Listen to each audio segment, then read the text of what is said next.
Hello friends, welcome back to my YouTube channel. जैसा कि आप जान रहे हैं कि आपको दिखने में ही लग रहा है कि ये कौन सा टॉपिक पे वीडियो बना रहा हूँ मैं। तो लगभग हम लोग 4 महीने से लॉकडाउन में फंसे हुए हैं। तो हमारे पास लगभग बहुत सारे जो अपॉर्चुनिटी है लगभग अभी बचे हुए हैं, क्योंकि जितने भी कम्पिटिटिव एग्ज़ाम होने वाले थे लगभग मार्च के बाद से वो सब पोस्टपोन्ड हो गया है। लगभग अभी तो आशा है कि 4 महीने तक कोई ऐसा एग्ज़ाम अभी तक कंडक्ट दोबारा नहीं कराया जाएगा।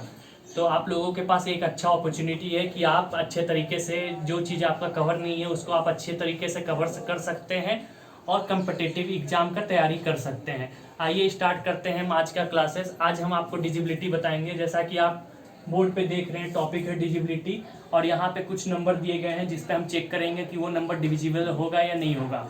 आइए स्टार्ट करते हैं फर्स्ट सेट। पहला हम चेक करेंगे डिजिबिलिटी बाय 2। तो डिजिबिलिटी बाय 2 से चेक करने का सबसे अच्छा तरीका क्या है कि अगर हमारे यूनिट प्लेस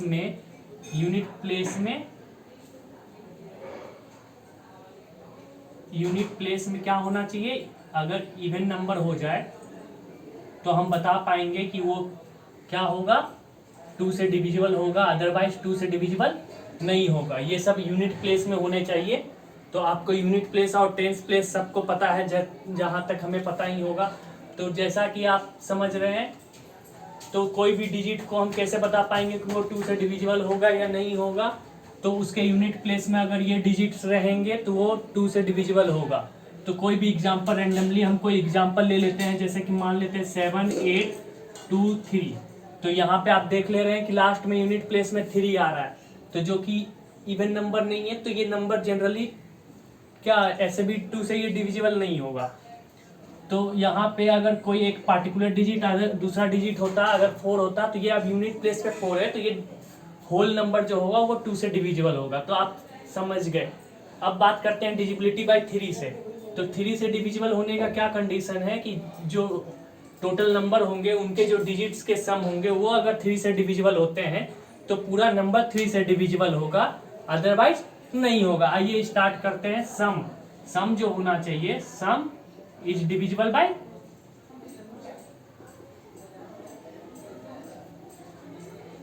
3। आइए कुछ एग्जांपल ले लेते हैं। पहला एग्जांपल ले लेते हैं 7 8 2 3 1। आइए बात करते हैं ये नंबर 3 से डिविजिबल होगा या नहीं होगा। तो क्या करेंगे, हम ये सब डिजिट का सम कर लेंगे। 7 + 8 + 2 + 3 + 1। जैसा कि आप देख पा रहे हैं इनका सम कितना हो जा रहा है। सम देखिए कितने हो रहे हैं और बताइए। 8 7 15 2 17 17 और 3 20 और 1 दैट इज 21, जो कि 3 से डिविजिबल है। मतलब ये जो नंबर होगा ये 3 से डिविजिबल होगा। आइए हम बात करते हैं नेक्स्ट डिजिबिलिटी बाय 4 से। तो डिजिबिलिटी बाय 4 के लिए हम लास्ट 2 डिजिट देखेंगे। लास्ट 2 डिजिट्स, अगर लास्ट 2 डिजिट्स अगर 4 से डिविजिबल होगा तो वो होल नंबर 4 से डिविजिबल होगा, अदरवाइज नहीं होगा। आइए हम कुछ एग्जांपल देख लेते हैं। तो इसके लास्ट 2 डिजिट्स जो है 32, जो कि 4 से डिविजिबल होता है, तो ये होल नंबर जो होगा वो 4 से डिविजिबल होगा। आइए अब हम चेक करते हैं डिजिबिलिटी बाय 5 के बारे में। तो 5 के बारे में सिंपल सा है, हम यूनिट प्लेस पे देखेंगे। यूनिट प्लेस पे अगर हमारा 0 और 5 होता है तो हम वो होल नंबर जो होगा वो 5 से डिविजिबल होगा। तो आप यहाँ पे हम कुछ सिंपल एग्जांपल ले रहे हैं। जैसा कि आप देख सकते हैं, हम कोई भी रेंडमली कोई भी नंबर ले लेंगे, और यहाँ पे आप देख रहे हैं यूनिट प्लेस पे 0 है, तो ये होल नंबर 5 से डिविजिबल होगा। अदरवाइज 0 और 5 के अलावा कुछ और डिजिट ये भी 5 से डिविजिबल होगा, पर इन दोनों के अलावा अगर कोई तीसरा डिजिट भी रहे तो वो 5 से डिविजिबल नहीं होगा। तो 5 से डिजिबिलिटी का केस आप समझ गए। अब बात करते हैं डिजिबिलिटी बाय 6 के लिए। तो डिजिबिलिटी बाय 6 के लिए आप देख चुके हैं कि डिजिबिलिटी बाय 2 और डिजिबिलिटी बाय 3।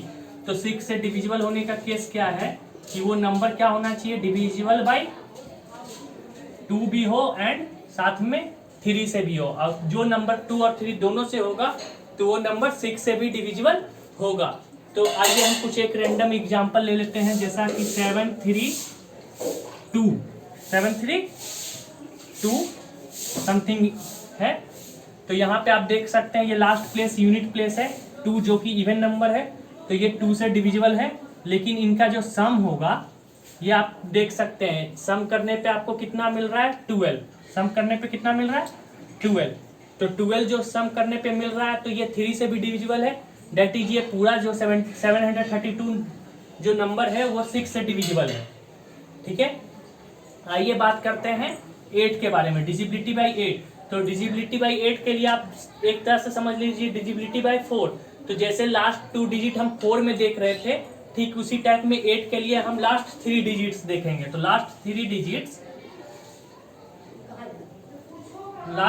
डिजिट्स हम देखेंगे 8 के लिए। अगर लास्ट 3 डिजिट्स अगर 8 से डिविजिबल होगा तो होल नंबर 8 से डिविजिबल होगा, अदरवाइज नहीं होगा। तो आइए कुछ एग्जांपल देख लेते हैं।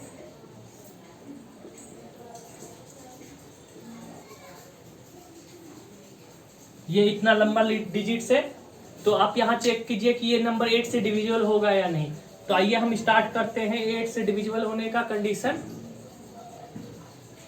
जैसा कि आप लोग को स्क्रीन पे दिख नहीं रहा होगा, तो मैं इस एग्जाम्पल को ऊपर लिख देता हूँ और फिर आपके लिए देख लेता हूँ।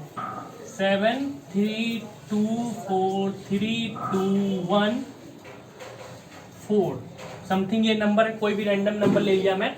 इसके लास्ट 3 डिजिट्स आप देखिए, तो लास्ट 3 डिजिट्स आ रहे हैं 214। तो 214 देखिए 8 से डिविजिबल हो रहा है या नहीं। तो आप पाएंगे कि ये लास्ट जो 3 डिजिट्स है वो 8 से डिविजिबल नहीं हो पा रहा है। तो इसका मतलब जो ये नंबर होगा वो 8 से डिविजिबल नहीं होगा।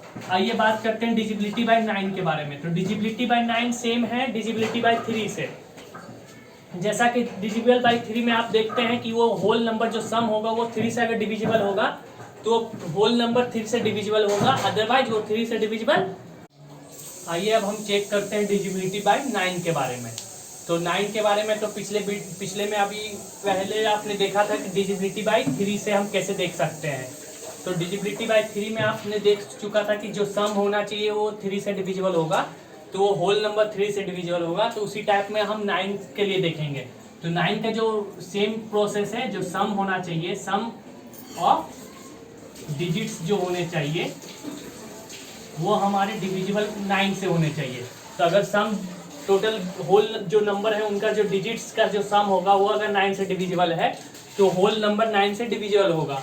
तो इसके कुछ एग्जाम्पल आप देख सकते हैं। मान लेते हैं कोई एग्जाम्पल ले लेते हैं 729। तो 729 जो है, तो इनका सम करेंगे तो टोटल हम देख सकते हैं 18 आ रहा है। कितना सम आ रहा है 18। तो ये होल नंबर जो होगा 18 जो है 9 से डिविजिबल है, तो ये होल नंबर भी 9 से डिविजिबल होगा। ठीक उसी टाइप में दूसरा एग्जाम्पल ले लेते हैं। तो ये नंबर, तो इनका जो सम आ रहा है वो आ रहा है 20, सम आ रहा है 20 जो कि 9 से डिविजिबल नहीं है। तो ये होल नंबर जो होगा 7193 ये 9 से डिविजिबल नहीं होगा। आइए बात करते हैं डिजिबिलिटी बाय 10 के बारे में। तो 10 के बारे में, तो 10 में डिजिबिलिटी चेक करने का तरीका क्या है कि यूनिट प्लेस में हमारा सिर्फ 0 होना चाहिए, 0 के अलावा कोई अलग डिजिट्स रहेंगे तो वो 10 से डिविजिबल नहीं होगा। तो चेक करते हैं। तो एग्जाम्पल आप देख सकते हैं, कुछ एग्जाम्पल मैं यहाँ लिख दे रहा हूँ।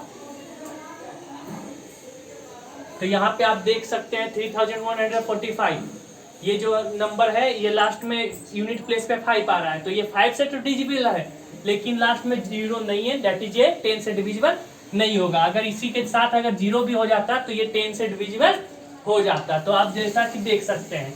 आइए बात करते हैं डिजिबिलिटी के ऑफ 11 के बारे में, डिजिबिलिटी बाय 11 के बारे में। तो 11 से डिजिबिलिटी का क्या कंडीशन है कि इवेंट नंबर का, इवेंट डिजिट्स का सम करना है, मतलब इवेंट प्लेस वाले जो डिजिट्स हैं उनका सम करना है और ऑड प्लेस वाले जो डिजिट्स हैं उनको सम करना है और आपस में सब्ट्रैक्ट करना है। और फिर देखना है कि जो दोनों के डिफरेंस है वो या तो 11 के मल्टीपल में आए या 0 आ जाए। तो आइए कुछ एग्जाम्पल हम देख लेते हैं। तो यहाँ पे कुछ हम एग्जाम्पल लिख दिए हैं। यहाँ पे आप देख सकते हैं ये odd place, odd place, odd place, ये इवेंट प्लेस, ये इवेंट प्लेस। आइए ऐड करते हैं 3 और 1 4, 4 और 7। यहाँ से जो सम करने पे आया वो 11 और यहाँ से सम करने पे आ रहा है 6। तो इन दोनों को आपस में सब्ट्रैक्ट कर देंगे, 11 माइनस 6 जो कि 5 आ रहा है। तो 5 नहीं 11 के टेबल में तो आता नहीं है, दैट इज ये जो होल नंबर होगा 3200 32,147 ये 11 से डिविजिबल नहीं होगा। आइए बात करते हैं 12 के बारे में। इसका 11 का और एक एग्जांपल आपके लिए हम लिख दे रहे हैं, जैसा कि आप समझ सकते हैं। एक सिंपल एग्जांपल है जिसमें आप देख सकते हैं ये ऑड इन दोनों को ऐड करने पे आपको 14 मिल रहा है और इन दोनों को ऐड करने पे आपको 14 मिल रहा है। दोनों का जो सब्ट्रैक्ट कीजिएगा तो आपको 0 मिलेगा। तो अगर 0 या 11 के मल्टीपल में आ जाए तो वो नंबर 11 से इजीली तरीके से डिविजिबल। आइए बात अब हम स्टार्ट करते हैं डिविजिबल बाय 12 का। तो डिविजिबल बाय 12 का कंडीशन क्या है, तो वो जो नंबर होना चाहिए वो 4 से भी डिविजिबल होना चाहिए और 3 से भी डिविजिबल होना चाहिए। तो जैसा कि हमने आपको बता चुका है कि 4 से डिविजिबल होने का कंडीशन क्या है कि लास्ट के जो 2 प्लेस होंगे, unit place and tens place जो होने चाहिए वो 4 से डिविजिबल होने चाहिए। और 3 से डिविजिबल होने का क्या केस है कि जो टोटल डिजिट्स का जो सम होगा वो 3 से डिविजिबल होना चाहिए, तो वो नंबर 12 से डिविजिबल होगा, अदरवाइज नहीं होगा। तो यहाँ पे हम कुछ एग्जांपल ले लेते हैं। जैसा कि आप देख सकते हैं ये आपको एक नंबर दिया गया है 724। यहाँ आपको चेक करके बताना है कि वो नंबर 12 से डिविजिबल होगा या नहीं। तो यहाँ आप देख सकते हैं इन तीनों का सम कर लीजिए, तो आपको सम करने पे मिल रहा है टोटल 13। सम करने पे आपको 13 मिल रहा है जो कि 3 से डिविजिबल नहीं है, लेकिन यहाँ लास्ट 2 डिजिट 24 है जो कि 4 से डिविजिबल है।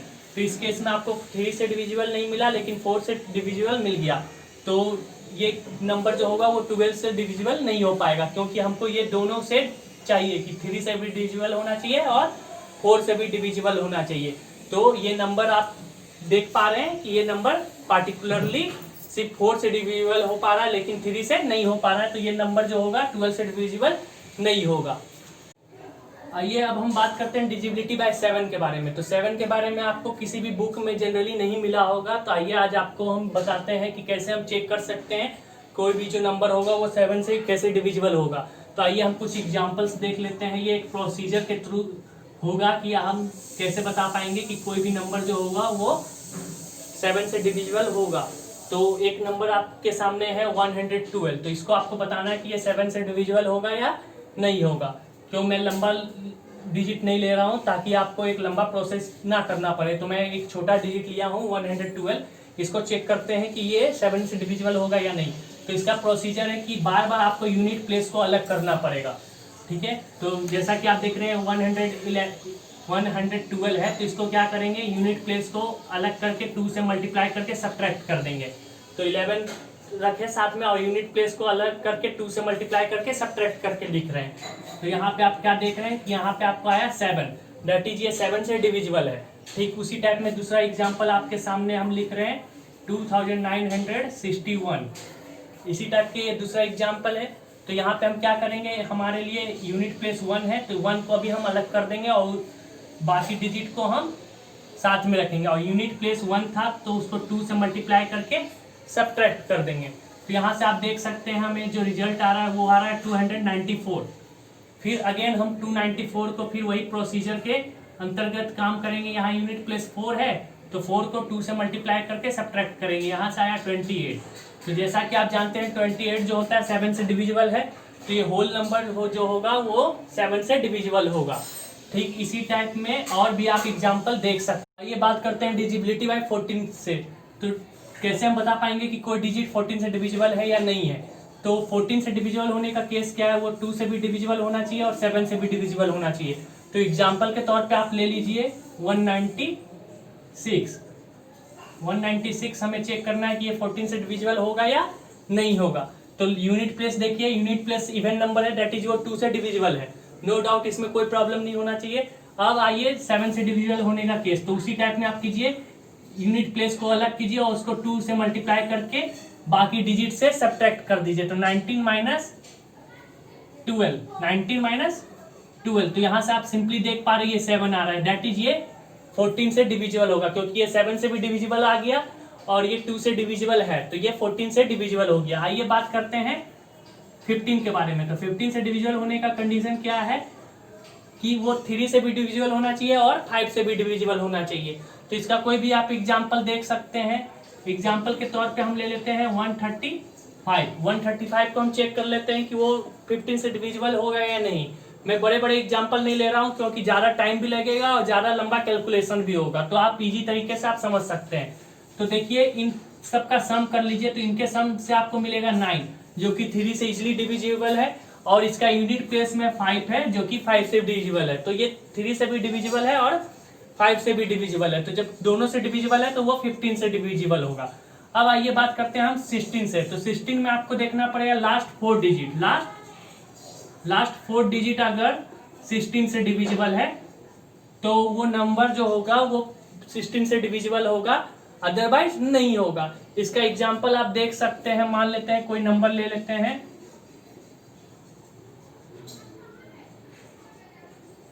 ये एक नंबर ले लिए, तो इसमें हम लास्ट 4 डिजिट देखेंगे, तो ये देखेंगे ये अगर 16 से डिविजिबल है तो ये नंबर 16 से डिविजिबल होगा, अदरवाइज नहीं होगा। तो देख सकते हैं यहाँ पे आपको पता चल जाएगा कि ये नंबर 16 से डिविजिबल है, तो ये होल नंबर जो होगा वो 16 से डिविजिबल होगा। आइए बात करते हैं डिजिबिलिटी बाई 18 के लिए। तो डिजिबिलिटी बाई 18 के लिए आपको देखना पड़ेगा वो नंबर 2 से भी डिविजिबल होना चाहिए और 9 से भी डिविजिबल होना चाहिए। तो 2 का केस आपको पता ही है, इवन नंबर होना चाहिए, और 9 के लिए उनका जो सम होना चाहिए वो 9 से डिविजिबल होना चाहिए। तो अगर ये दोनों चीज आपको मिलता है तो होल नंबर आपको 18 से डिविजिबल हो जाएगा, जैसा कि आप देख सकते हैं। तो यहाँ हम कुछ एग्जाम्पल ले लेते हैं। एग्जाम्पल के तौर पे आप समझ लीजिए, क्या ले ले, 90 ही ले लेते हैं। तो यहाँ पे आपके यूनिट प्लेस में 0 मिल रहा है और इन दोनों का जो सम हो रहा है वो 9 मिल रहा है। तो 9 जो है 9 से डिविजिबल है और यूनिट प्लेस में 0 है, दैट इज वो 2 से डिविजिबल है। तो ये होल नंबर जो होगा वो 18 से डिविजिबल होगा। अतः तो आप इस तरह से आप चेक कर सकते हैं कि कौन से नंबर किसी डिजिट से डिविजिबल होंगे या नहीं होंगे। आशा करते हैं आपको हमारा ये वीडियो अच्छा लगा होगा। तो आप मेरे चैनल को सब्सक्राइब कर सकते हैं, कमेंट कीजिए और लाइक कीजिए और ज़्यादा से ज़्यादा शेयर कीजिए, ताकि और भी स्टूडेंट्स को ये बेनिफिट मिल सके। Thank you.